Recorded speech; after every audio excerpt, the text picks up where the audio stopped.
And at first, Google thought about creating phones. Then they said, no, we'll do what, I forget the company that did it. They built a system, and they gave the operating system, and they gave it away. That's what they did with Google, with Android. They gave it away. And you see these various manufacturers, Samsung, and some of the, all of them other than Apple, those phones are built on the Google operating system. Android operating system. And their tablets also. All right. So anyway, but these applications, some of the applications you go and you can buy them and they're free. And some of them, as Imam Elam said, some of the applications cost you 99 cents. Some of them, I'll show you on my iPad, some I paid, which is a good one, it cost me $15. But let me tell you that every time one of those applications sells, the person who creates the application gets a percentage of that sale, all right? And the largest application market, of course, is on Apple. It has over 300,000 applications. And the second largest is Android, all right? Programming. If your children are not interested, encourage them. Encourage them to get interested in programming and learning those languages. I'm telling you, because we're right at the heyday. This is the beginning of it, you know. If someone had talked about this, and they probably did, when they were first coming out with Sam Walton, when we first introduced at Walmart, okay, that they could get on the ground floor then, look where they would be now, all right? Right now, this is the ground floor, beginning of technology. And I know some of you say, well, you know, I'm over the hill. And I'm not going to ever say I'm over the hill, all right? But your children, your grandchildren, nieces and nephews and whatever, they're not. And young people grab onto the technology like this, just like this, okay? But now they grab onto using it. Well, we have to help them understand how they can create content that other people will buy. Okay, that's what applications are, content, all right? And as I introduce some of these and show some of these applications, you're going to see what I'm talking about, and we need to be there, okay? Our people need to be there. So anyway, that's the iPhone. And that's all I want to say about this technology right now, okay? It's what they call mobile technology, okay? Mobile technology. I mean, it goes wherever you want to go. If I have this, and I have this, did you know I can operate my business with these anywhere in the world? I don't have to go and plug in anywhere. All I need is these two items. And because I have a web business, and I can operate it from anywhere in the world. All right? The way you say that Apple... My email. It barely dropped calls. And Verizon. Okay. I don't drop no call. Get no call drops. Haven't had none drop since I had Verizon. Yes, ma'am. You first, and then you. Yes, ma'am. You have a question? Okay, yes, ma'am. What are you running your tablet on? Clear. For the, you see, I bought what they call a Wi-Fi only tablet. All right. You can buy them when you buy them. You can buy them either Verizon or AT&T, but those are what they call cellular networks. Or you can get Wi-Fi only.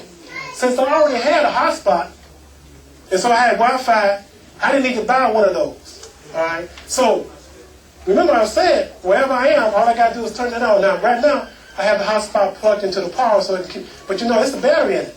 I can get in my car, and if I want to get on my iPad, I'll just turn the hotspot on and get on, and I'm on the internet. Do you have to have that hotspot with you physically? Yes. But I just put it in my hand. Just put it in my pocket. Nobody would know I had it. They just see me walking down the street or sitting in a cafeteria. Now, let me tell you something about AT&T and their hotspots. Okay? When you go on these, if you go anywhere that they call free Wi-Fi, now you know in the world ain't nothing free. Right. Okay? There's nothing free. All right? My Wi-Fi hotspot is what they call password protected. And it has what you call there's a term, there's a technical term for it. But you can only log into it if I give you the password. Well, I mean, it's encrypted. It's encrypted. And it has levels of encryption. And I can increase the level of encryption by just logging in and increasing it. All right? So you can open up your phone if you have a smartphone and you can see the hotspot. And you try to log on there and say, put the password in. And if you don't have the password, you can't log into the hotspot. All right. Now, You know, you can go into Starbucks and you can go to some of these stores, places like that, and if you have a phone, it will say free Wi-Fi, but you have to log into it. All right, you have to log in. Now, when you log into anything that's open like that, public library, they have open Wi-Fi. All right, you can use. But it's not encrypted. They'll tell you, over this network, somebody else may see what you're doing. So one of the things you don't want to do is pay any bills. You don't pay bills on an open network. You don't log into your bank on an open network. You know, you don't do that over an open network, okay? If you're going to do that, make sure you have your encrypted network. Wait till you get home to do it on your own. And if you have internet at home, make sure your network is encrypted. You know, most people don't encrypt their network. It's available to you now, but they don't do it. They leave it open. The people can ride down the block, turn on their computers, see your network is open, sit up in front of your house, and surf the internet. Right. And you won't even know they're on it. Right. And you won't know they're using your internet service because it's open. All right. So if any of you have internet at home, make sure that you go and check and make sure that it's closed. And if you don't know someone, they have technology and they have the instructions that show how that you can put a password and password protect your internet. Everybody should do that. Okay? All right. So if you have a password to your internet, you automatically have it protected? Is that what you're saying? yes. Yeah, it's the level, it's based on the level, but usually it has to take some professional equipment that try to come in and crack your network. And why would they want to do that unless you're doing something that you should be doing? Now, another thing about putting anything on the internet. Anything you don't want nobody to know, don't put it on the internet, okay? Do not put it on the internet. We're going to talk about Facebook in a little bit. You know, people put stuff up on it, talk about things on Facebook like they're talking to their next door neighbor, or they're talking to their best friend, okay? Or they're talking to a small stuff, but they put the stuff on Facebook. Worldwide with. You know, let me tell you, people they lose their jobs because stuff they put on the internet. All right, so if you don't want nobody to know it, don't put it on the internet.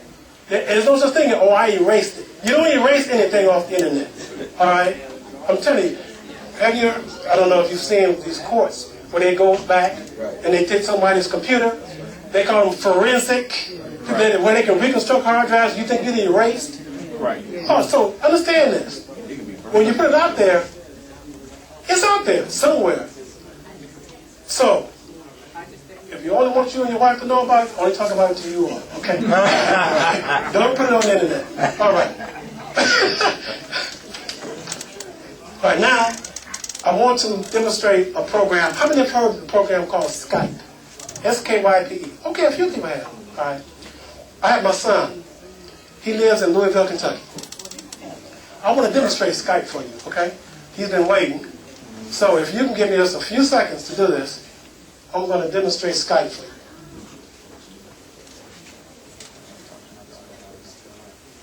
you. And Skype now, this is another good thing about the internet and technology. Skype, you know there's nothing totally free, right? On Skype, you can make what they call video calls and audio-only calls. They always try to get you to use the audio calls because they charge you for them. Right. The video calls are free because the other person must be on Skype too, right? And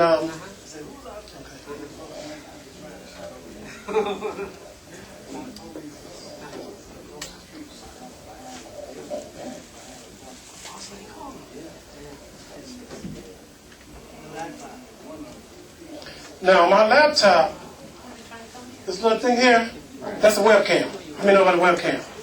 That's a camera. That's a webcam. All right. Well, almost every laptop now that you can get comes with a webcam. Right. And you want to get one. All right.